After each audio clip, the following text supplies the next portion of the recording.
Psychologist, counsellor and remedial educator.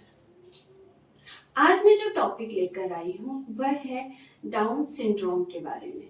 Down syndrome दूसरी भाषा में कहेंगे ट्राइसोमी 21 या T21। डाउन सिंड्रोम उन बच्चों को कहा जाता है जिन बच्चों के बॉडी सेल्स में एक्स्ट्रा सेल्स ऐड हो जाते हैं। जनरली हमारी जो बॉडी बनी है वो उसमें 46 क्रोमोसोम्स की जरूरत पड़ती है। डाउन सिंड्रोम के बच्चों को साथ क्या तकलीफ होती है कि इनके सेल्स ज्यादा हो जाते हैं, यानी 46 की जगह वो 47 हो जाते हैं। अगर इस तरह की तकलीफ जब बच्चों में आ जाती है तो वह बच्चे डाउन सिंड्रोम जैसे विकार से ग्रसित हो जाते हैं। मेडिकली डाउन सिंड्रोम को 3 पार्ट में बांटा गया है। पहला है फुल ट्राइसोमी यानी T21। इसमें क्या होता है, जो 21 नंबर का सेल है या क्रोमोसोम है वह एक्स्ट्रा हो जाता है, वह 47 हो जाएगा, यानी 21 की जगह पे जो 2 सेल्स होने चाहिए थे वो 2.5 हो जाएंगे, 3 हो जाएंगे, यानी जो 46 क्वांटिटी होनी चाहिए थी टोटल वो 47 हो जाती है या उससे ज्यादा हो जाएगी। दूसरा टाइप है मोज़ेक डाउन सिंड्रोम। जो इसमें क्या होता है कि सारे सेल्स बिल्कुल ठीक चल रहे हैं, 1 करोड़ नंबर तक के जो सेल्स हैं वो परफेक्ट हैं।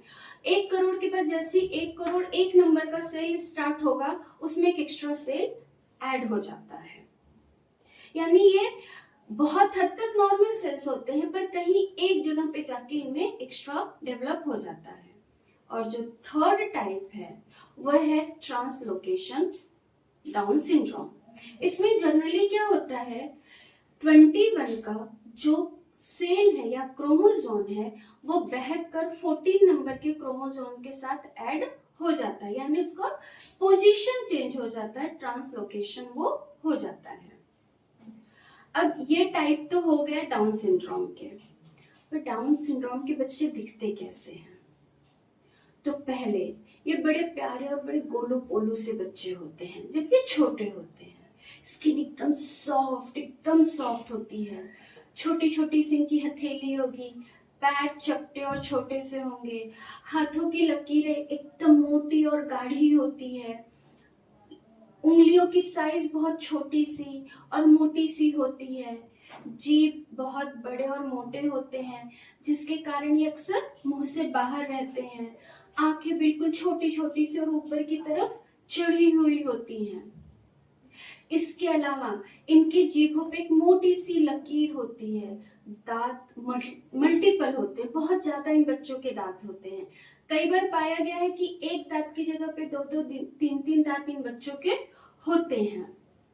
एवरेज हाइट की अगर बात करें तो डाउन सिंड्रोम के बच्चे नॉर्मल बच्चों की अपेक्षा में काफी छोटे होते हैं हाइट में। कई बार ये 18 साल 20 साल के होने के बाद भी एक स्टैंडर्ड हाइट को रीच नहीं कर पाते हैं, ये काफी शॉर्ट दिखते हैं। फिजिकली तो ये इनके स्ट्रक्चर हमने देखा, क्रोमोसोम्स ज्यादा होने के कारण, सेल्स ज्यादा होने के कारण यह बच्चे मेडिकली भी बहुत स्ट्रगल करते हैं। जैसे इन बच्चों को कॉन्स्टिपेशन की बहुत ज्यादा इश्यूज होते हैं, ड्रूलिंग बहुत ज्यादा करते हैं क्योंकि जीभ की साइज बड़ी होती है, साथ ही साथ मल्टीपल टीथ होने की वजह से इनका मुंह बंद नहीं होता है, स्पीच डिले होते हैं। कई बच्चों में पाया गया है कि उनको अल्जाइमर की प्रॉब्लम होती है बाय बर्थ, थायराइड ये बच्चे बाय बर्थ अपने साथ लेकर आते हैं, और कुछ बच्चों में यह भी पाया गया है कि उनको ल्यूकेमिया जैसी ब्लड बीमारियां भी होती हैं। डाउन सिंड्रोम के बच्चों को आई साइट की काफी इश्यूज होती है, इनकी रोशनी कम होती है, लाइफ स्पैन भी इनका काफी कम होता है। नॉर्मली 50-60 इयर्स तक इनकी लाइफ होती है, बट वो काफी मेडिकली हैरेस्ड लाइफ होती है। मेरे पास जो डाउन सिंड्रोम के बच्चे हैं उनमें अक्सर मैंने पाया है कि वो बच्चे पेट दर्द से, वॉमिट से बहुत ज्यादा परेशान रहते हैं। डाइजेशन इश्यू इन बच्चों में बहुत सीवियर होता है, यानी आईक्यू लेवल वाइज भी ये बच्चे मेंटल रिटार्डेशन में या सीवियर मेंटल रिटार्डेशन की कैटेगरी में आते हैं। बट कई बार ऐसा पाया गया है कि अगर हम इनको अच्छे से ट्रेनिंग देते हैं तो ये बच्चे ट्रेनेबल होते हैं, ये ऑक्यूपेशन जॉब कर सकते हैं, अर्निंग कर सकते हैं, या ये मिनिमम एजुकेशन भी ले सकते हैं। डाउन सिंड्रोम बच्चों में जो सबसे बड़ी पेनफुल बात है वो है इनकी फर्टिलिटी रेट काफी पुअर होती है। लाइक जैसे बॉयज हैं, बॉयज आगे चल के फादर नहीं बन पाते हैं, उन्हें काफी मुश्किलें आती हैं, या फीमेल अगर कंसीव करती है जो बच्चा डाउन सिंड्रोम से ग्रसित है तो इनके मिसकैरेज होने के या सेल्फ एबॉर्शन होने के चांसेस बहुत ज्यादा बढ़ जाते हैं, बिकॉज इंटरनली ऑर्गेन्स इन बच्चों के कम डेवलप होते हैं या पुअर डेवलप होते हैं। डाउन सिंड्रोम बच्चों की एक सबसे खूबसूरत चीज होती है जो मैंने इतने सालों में एक्सपीरियंस किया है, ये बच्चे बड़े प्यारे और बड़े शांत स्वभाव के होते हैं। लेकिन तकलीफ कहाँ होती है, ये स्पीच डिले होते हैं, इमोशंस को एक्सप्रेस नहीं कर पाते हैं, इनकी साउंड क्लियर नहीं होती है क्योंकि टंग मोटी है, ड्रोलिंग कर रहे हैं, प्लस दांत बहुत है, तो ये शब्द उच्चारण अच्छे से नहीं कर पाते हैं।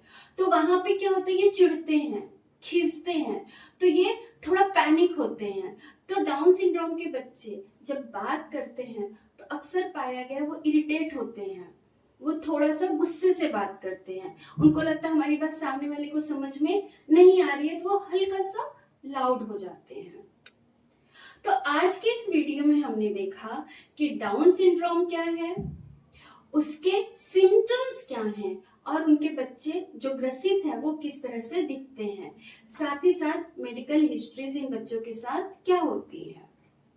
अगले एपिसोड में हम बात करेंगे कि डाउन सिंड्रोम होने के चांसेस कहाँ पे बढ़ जाते हैं, इनके कौन कौन से टेस्ट होते हैं, और अगर बच्चे को डाउन सिंड्रोम है तो हम किस तरह की थेरेपी, रेमेडीज और किस तरह के उनको ट्रीटमेंट की जरूरत होती है।